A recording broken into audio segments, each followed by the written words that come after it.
नमस्कार, आप सभी का स्वागत है यूथ अध्ययन के चैनल पे। साथियों, एक बार फिर से मैं आप सभी के बीच एचपीटेट नवंबर 2026 के लिए जीके का पार्ट 9 लेके आ चुका हूँ। पार्ट 9 का जो पहला क्वेश्चन है कि जापान की संसद को क्या कहा जाता है। तो अगर बात करें जापान की संसद को, तो जापान की जो संसद है उसे डाइट के नाम से जाना जाता है। ऑप्शन नंबर बी यहाँ पे बिल्कुल सही हो जाएगा। देखिए, जापान की संसद को डाइट कहा जाता है। उसी प्रकार ऑप्शन में दिया है ड्यूमा। ड्यूमा जो है कहाँ की संसद है, ये भी टेट परीक्षाओं में कई बार पूछा गया है। तो अगर बात करें ड्यूमा की, तो ड्यूमा जो है आपकी रूस देश की संसद है। रूस देश की जो लोअर हाउस है उसका क्या नाम है, तो उसका नाम आपका ड्यूमा है। ये बात आपको डिटेल से याद रखना है। अच्छा, शोरा, शोरा भी जो है आपके टेट परीक्षाओं में कई बार पूछा गया है। अगर बात करें शोरा की, तो शोरा जो है आपके अफगानिस्तान जो है, अफगानिस्तान जो देश है उसकी संसद का जो नाम है वो आपका शोरा है। इस बात को आपने डिटेल से याद रखना है। साथियों, ऑप्शन जो डी है यहाँ पे वो मजलिस दिया गया था। अगर मजलिस की बात करें तो मजलिस जो है वो किस देश की संसद का नाम है, तो मजलिस जो है वो आपकी ईरान जो देश है उसकी संसद का नाम है। तो ईरान देश की जो संसद का नाम है वो मजलिस है। ये बात आपको डिटेल से याद रखने हैं। साथियों, अगर आप भी एचपीटेट नवंबर 2026 के किसी भी स्ट्रीम की तैयारी कर रहे हो और इसी बार अपना एचपीटेट क्वालिफाई करना चाहते हो, तो आप हमारे साथ जुड़ सकते हैं मात्र और मात्र 499 रुपीज़ मंथ में।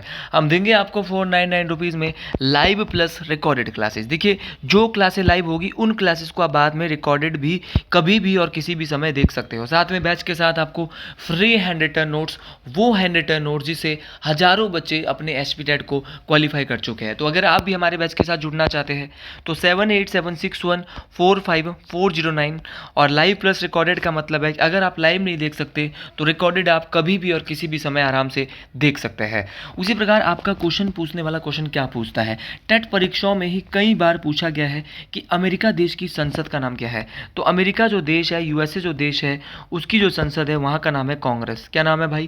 कांग्रेस। उसी प्रकार आपका ब्रिटेन, तो ब्रिटेन का जो आपका जो संसद है उसका नाम हाउस ऑफ लॉर्ड्स या हाउस ऑफ कॉमन्स है। तो हाउस ऑफ लॉर्ड्स और हाउस ऑफ कॉमन्स जो है वो ब्रिटेन में है। उसी प्रकार पाकिस्तान, तो पाकिस्तान का जो आपकी संसद है उसका नाम नेशनल असेंबली है या इसको सीनेट भी कहा जाता है। बांग्लादेश की जो संसद है उसका नाम कई बार पूछा गया है। तो बांग्लादेश की जो संसद का नाम है वो है आपका जातीय संसद। क्या नाम है दोस्तों? जातीय संसद। तो जातीय संसद आपको जरूर याद रखना है कि बांग्लादेश की जो संसद है उसका नाम क्या है। तो बांग्लादेश की संसद का नाम आपका जातीय संसद है। इस बात को आपने बेहतरीन तरीके से, इस बात को आपने डिटेल से याद रखना है।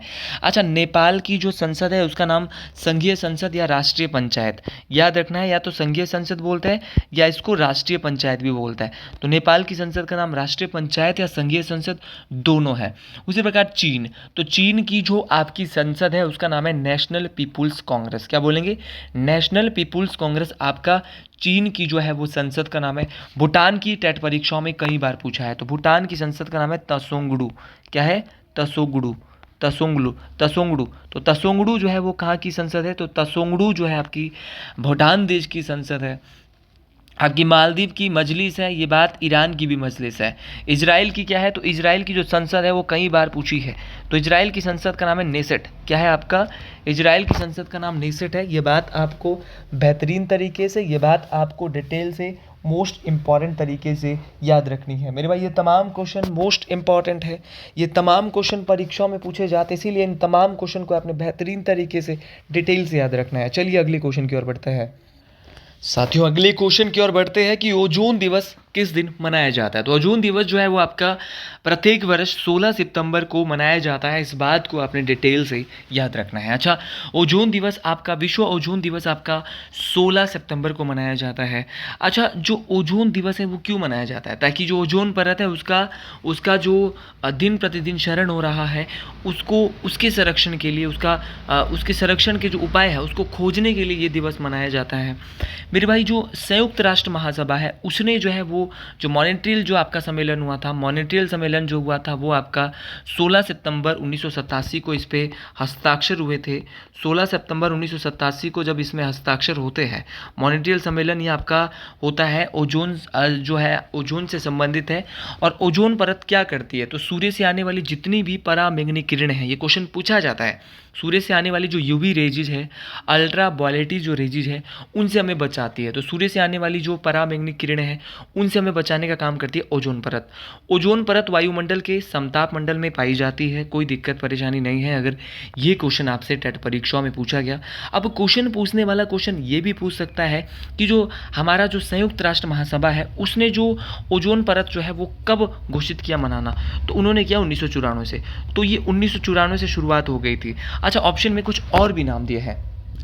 अगर और नाम की मैं बात करूं तो यहाँ पे दिया है 30 जनवरी।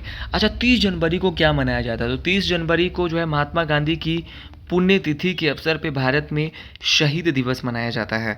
अच्छा, क्वेश्चन पूछने वाला क्वेश्चन आपसे कई बार टेट परीक्षाओं में क्वेश्चन बहुत बार रिपीट हुआ है कि 20 अप्रैल को क्या मनाया जाता है। तो याद रखना 20 अप्रैल जो है वो इसमें कोई फेमस डे नहीं है, तो हम इसको ज़्यादा पढ़ेंगे नहीं। और ये बात आपको डिटेल से 15 दिसंबर भी इसका सही आंसर होगा नहीं। तो हमने यहाँ पे पढ़ा 30 जनवरी और 16 सितंबर दोनों ही सबसे ज़्यादा बार परीक्षाओं में पूछे जाते थे। अब कुछ ऐसे दिवस जो परीक्षाओं में बार बार पूछे जाते हैं, जैसे कि जनवरी की हमने पिछली कुछ अपने वीडियो में पढ़ लिया है। आज हम पढ़ते हैं फरवरी। 21 फरवरी को क्या मनाया जाता है? तो 21 फरवरी को जो मनाया जाता है वो अंतर्राष्ट्रीय मातृभाषा दिवस। तो अंतर्राष्ट्रीय मातृभाषा दिवस जो है वो आपका कब? तो वह आपका 21 फरवरी को मनाया जाता है। उसी प्रकार आपका 28 फरवरी को क्या होता है? तो 28 फरवरी को आपका राष्ट्रीय विज्ञान दिवस होता है। ये बात आपको बेहतरीन तरीके से 21 फरवरी को आपने अंतर्राष्ट्रीय मातृभाषा दिवस रखना है, 28 फरवरी को आपका राष्ट्रीय विज्ञान दिवस मनाया जाता है। तो ये तमाम बातें, तमाम क्वेश्चन मोस्ट इंपॉर्टेंट है, परीक्षाओं में ये बार बार पूछे जाते हैं। अगले क्वेश्चन की ओर बढ़ते हैं। अगला क्वेश्चन है कि 3 मार्च को क्या मनाया जाता है? तो 3 जो मार्च है, 3 मार्च को आपका विश्व वन्यजीव दिवस क्या मनाया जाता है? विश्व वन्यजीव दिवस। तो विश्व जो वन्यजीव दिवस है वो कब होता है? तो विश्व वन्यजीव जो दिवस है वो आपका 3 मार्च को होता है। आपका कई दफ़ा क्वेश्चन, सीधा क्वेश्चन पूछा जाता है कि अंतर्राष्ट्रीय महिला दिवस कब मनाया जाता है? तो अंतर्राष्ट्रीय महिला दिवस आपका 8 मार्च कब होता है? आपका 8 मार्च को आपका अंतर्राष्ट्रीय महिला दिवस मनाया जाता है। ये बात आपको बेहतरीन तरीके से, ये बात आपको डिटेल से याद रखनी है कि अंतर्राष्ट्रीय महिला दिवस 8 मार्च को होता है। अच्छा, आपका 22 मार्च को क्या होता है? तो विश्व जल दिवस। विश्व जल दिवस जो होता है आपका वो 22 मार्च को होता है। उसी प्रकार अगर क्वेश्चन पूछा जाएगा कि विश्व मौसम विज्ञान दिवस कब होता है? तो विश्व मौसम विज्ञान दिवस 23 मार्च को होता है। तो तमाम क्वेश्चन बहुत इंपॉर्टेंट है, तमाम क्वेश्चन पेपर में पूछा जाता है। जैसे कि आपका वर्ल्ड हेल्थ डे, विश्व स्वास्थ्य दिवस, तो ये होता है आपका 7 अप्रैल। तो विश्व स्वास्थ्य दिवस आपका 7 अप्रैल को होता है। आपका 14 अप्रैल को आपका भीमराव अंबेडकर, जो बाबा साहेब भीमराव अंबेडकर है, भारत के संविधान के निर्माता है, इनकी जो जयंती है वो 14 अप्रैल को होती है। लेकिन 18 अप्रैल को होता है आपका विश्व विरासत दिवस। बोले तो मेरे भाई, बताने को अगर मैं आप बताऊं तो 18 अप्रैल को जो होता है वो यूनेस्को डे होता है। क्या होता है आपका? यूनेस्को डे होता है। ये बात आपको डिटेल से याद रखनी है। अच्छा, अगले क्वेश्चन की ओर बढ़ते हैं। अगला क्वेश्चन है कि चंद्रयान 3 के लैंडर का क्या नाम है? अगर बात करें चंद्रयान 3 के लैंडर की, तो चंद्रयान 3 का जो लैंडर है उसका नाम है भाई आपका विक्रम। ऑप्शन नंबर बी यहाँ पे बिल्कुल सही हो जाएगा। देखिए, चंद्रयान 3 के जो लैंडर है उसका नाम आपका विक्रम है। ठीक है, ये बात आपका मान लिया। लेकिन आपको चंद्रयान 3 से पहले चंद्रयान 1 और 2 भी पता होना चाहिए। चंद्रयान 1 कब छोड़ा गया? तो चंद्रयान 1 जो है, सबसे पहले चंद्रयान 1 की छोड़ने की बात करते हैं। तो चंद्रयान 1 का जो आपका प्रक्षेपण किया गया था वो क्या था? 22 अक्टूबर, डेट याद रखनी है। तो 22 अक्टूबर 2008 को छोड़ा गया था चंद्रयान 1। और चंद्रयान 1 के जो रॉकेट का नाम था वो था PSLV C11। क्या नाम था? PSLV C11। तो PSLV C11 आपका 22 अक्टूबर 2008 को ये छोड़ा गया है। उसी प्रकार आपको डिटेल से याद रखना है कि जो आपका जो चंद्रयान 2 है वो कब छोड़ा गया। तो चंद्रयान 2 की बात करते हैं। तो चंद्रयान 2 आपका 22 जुलाई 2019। तो 22 जुलाई 2019 को जो आपका छोड़ा गया था वो छोड़ा गया था आपका चंद्रयान 2। और चंद्रयान 2 के जो रॉकेट का नाम था वो था GSLV MK3। तो याद रखना भाई, GSLV MK3 आपको बेहतरीन तरीके से याद रखना है। साथियों, उसी प्रकार आपका कई बार क्वेश्चन पूछा गया है कि चंद्रयान 3 कब छोड़ा गया। तो चंद्रयान 3 जो है वो आपका 14 जुलाई 2023 को छोड़ा गया था। और चंद्रयान 3 जो लैंडिंग किया था चंद्रमा में, वो कब किया था? तो सॉफ्ट लैंडिंग करी थी चंद्रमा के दक्षिणी ध्रुव पे, तो वो करी थी 23 अगस्त। ये भी याद रखना है किस ध्रुव में करी थी, तो दक्षिणी ध्रुव पे लैंडिंग करी थी चंद्रमा के 23 अगस्त 2023 को चंद्रयान 3 जो है वो छोड़ा गया था। ये लगता है कि अभी पीछे की बात है। और रॉकेट का नाम है LVM-3M4। ठीक है, LVM-3M4 रॉकेट का नाम है। और ये इसने लैंडिंग करी थी 23 अगस्त 2023 को। ये बात आपको बहुत इंपॉर्टेंट तरीके से याद रखनी है। और जैसे ही भारत ने जो है वो चंद्रमा पे आपका चंद्रयान 3 लैंड किया, तो आपको डिटेल से याद रखना है कि इसके रोवर का नाम जो है वो प्रज्ञान था। तो चंद्रयान 3 का जो लैंडर था, इसके रोवर का नाम क्या था? प्रज्ञान था। और इसका जो आपका जो एक लैंडर था उसका नाम विक्रम था। ये बात आपको डिटेल से याद रखना है। ठीक है, और ये ऑर्बिटर इसमें नहीं भेजा था। ऑर्बिटर क्यों नहीं भेजा? क्योंकि ऑर्बिटर जो है पहले से ही अंतरिक्ष में मौजूद है। हमारा चंद्रयान टू का जो ऑर्बिटर है वो हमारा वहाँ पे काम कर रहा है, तो अभी हमको दूसरा नहीं छोड़ना था। और याद रखना है कि दक्षिणी ध्रुव पर सॉफ्ट लैंडिंग कराने वाला दुनिया का पहला देश बना भारत। ये बात आपको डिटेल से याद रखना है। और पूरे चंद्रमा पे सॉफ्ट लैंडिंग कराने वाला भारत दुनिया का कौन सा देश बन गया है? चौथा बन गया है। तो ये क्वेश्चन, सारे क्वेश्चन बन सकते हैं। आपको जितने भी क्वेश्चन मैं बताता हूँ आपकी टेट परीक्षाओं के लिए बहुत बहुत इंपॉर्टेंट है। आपने हर एक क्वेश्चन को बहुत ध्यान से और बहुत इंपॉर्टेंट तरीके से सुनना है। अगला क्वेश्चन है कि सत्यशोधक समाज की जो स्थापना है वो किसके द्वारा की गई थी? अगर बात करें सत्यशोधक समाज की, तो इसकी जो स्थापना है वो ज्योतिबा फुले के द्वारा की गई थी। मेरे भाई, जो सत्यशोधक समाज है इसकी स्थापना ज्योतिबा फुले के द्वारा की गई थी, लेकिन कहाँ की गई, क्वेश्चन ये बनता है, और कब की गई? तो सत्यशोधक समाज की जो स्थापना है मेरे दोस्त, वो आपके 24 सितंबर 1873 को की गई। अच्छा, 24 सितंबर 1873 को सत्यशोधक समाज की स्थापना की गई थी। और कहाँ पे की गई थी? तो महाराष्ट्र के पुणे में की गई थी। ये क्वेश्चन आपको जरूर याद रखना है कि महाराष्ट्र के पुणे में, महादेव की कृपा से आपको ये बात याद रखनी है कि महाराष्ट्र के पुणे में सत्यशोधक समाज की स्थापना की जाती है। अब मेरे भाई क्वेश्चन ये पूछा जाता है कि कब की जाती, तो 24 सितंबर 1873 को की जाती है। अब राजा राम मोहन राय ऑप्शन में दिया, इन्होंने क्या किया है? तो राजा राम मोहन राय के द्वारा एक फेमस संगठन ब्रह्मा समाज, तो ब्रह्म समाज या ब्रह्म समाज, इसको आप कुछ भी बोल सकते हैं, इसकी स्थापना जो 1828 में की गई थी। और जो राजा राम मोहन राय है, इनको जो है भारत में पुनर्जागरण का अग्रदूत, तो पुनर्जागरण का जो अग्रदूत है वो राजा राम मोहन राय को कहा जाता है। ये बात आपको बेहतरीन तरीके से, ये बात आपको डिटेल से याद रखनी है। अच्छा, स्वामी दयानंद सरस्वती का नाम यहाँ पे पूछता है। तो जो स्वामी दयानंद सरस्वती है, तो स्वामी दयानंद सरस्वती जो है वो इसकी जो स्थापना करी है वो करी है आपकी, जो स्वामी दयानंद सरस्वती ने आर्य समाज की स्थापना करी है। आर्य समाज की स्थापना स्वामी दयानंद सरस्वती ने 1875 में करी है।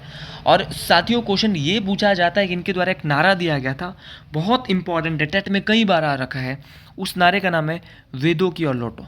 तो वेदों की ओर लौटो, बैक टू वेदाज जो स्लोगन है, बैक टू वेदाज, वेदों की ओर लौटो जो नारा है वो किसने दिया? तो वो दिया था स्वामी दयानंद सरस्वती ने। अच्छा, एनी बेसेंट ने भी कुछ किया था, तो इनके द्वारा यहाँ पे वैसे तो ये इन्होंने ये क्या थी, भारतीय राष्ट्रीय कांग्रेस की पहली महिला अध्यक्ष थी, है ना, लेकिन इनके द्वारा भारत में होम रूल लीग आंदोलन के ये प्रमुख नेता थी। इनके द्वारा एक स्थान से होम रूल लीग आंदोलन भारत में चलाया गया था। और भारतीय राष्ट्रीय कांग्रेस का जो 1917 का कलकत्ता का जो अधिवेशन था 1917 का, उसकी अध्यक्षता की थी इन्होंने।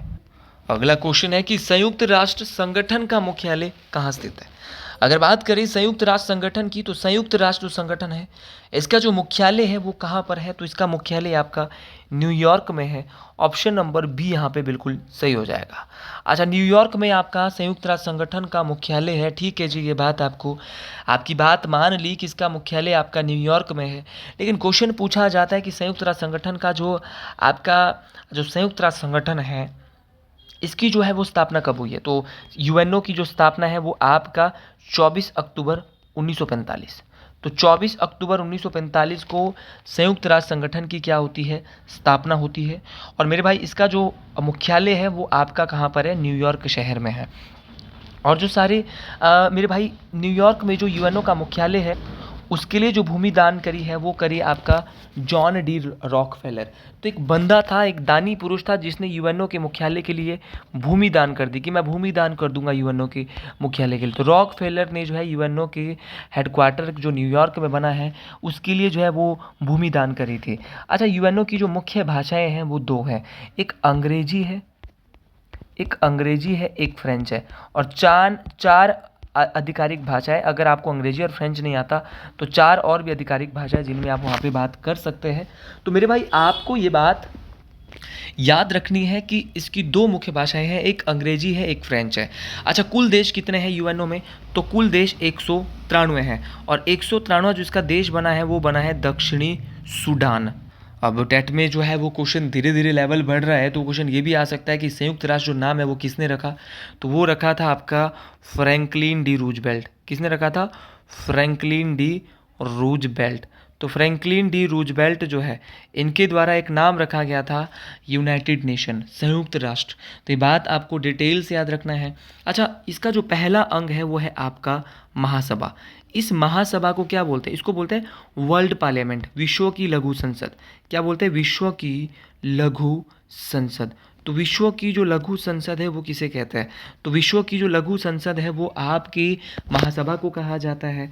मेरे भाई ये तमाम क्वेश्चन मोस्ट इम्पॉर्टेंट है। और दूसरा है सुरक्षा परिषद। सुरक्षा परिषद होता है सिक्योरिटी काउंसिल, ये भी दूसरा अंग है यूएनओ का। सुरक्षा परिषद की जब मैं बात करता हूँ तो देखिए साथियों, सुरक्षा परिषद को दुनिया का पुलिसमैन, कई बार ये क्वेश्चन टेट में आ रखा है कि दुनिया का जो पुलिसमैन है वो किसे कहते हैं? तो सुरक्षा परिषद को दुनिया का पुलिसमैन कहा जाता है। इसमें आपके कुल 15 देश है सुरक्षा परिषद में, जिसमें से 10 देश हैं नॉन परमानेंट, अस्थायी, जिनके पास वीटो पावर नहीं है। इन्हें केवल 2 साल के लिए चुना जाता है, और चुनता कौन है? महासभा। अच्छा, लेकिन 10 देश तो अस्थायी है, लेकिन 5 कैसे वीटो पावर वाले हैं। और इन पांचों ही देशों को याद करने के लिए एक ट्रिक है, ABC, फिर से R से कुछ नहीं है।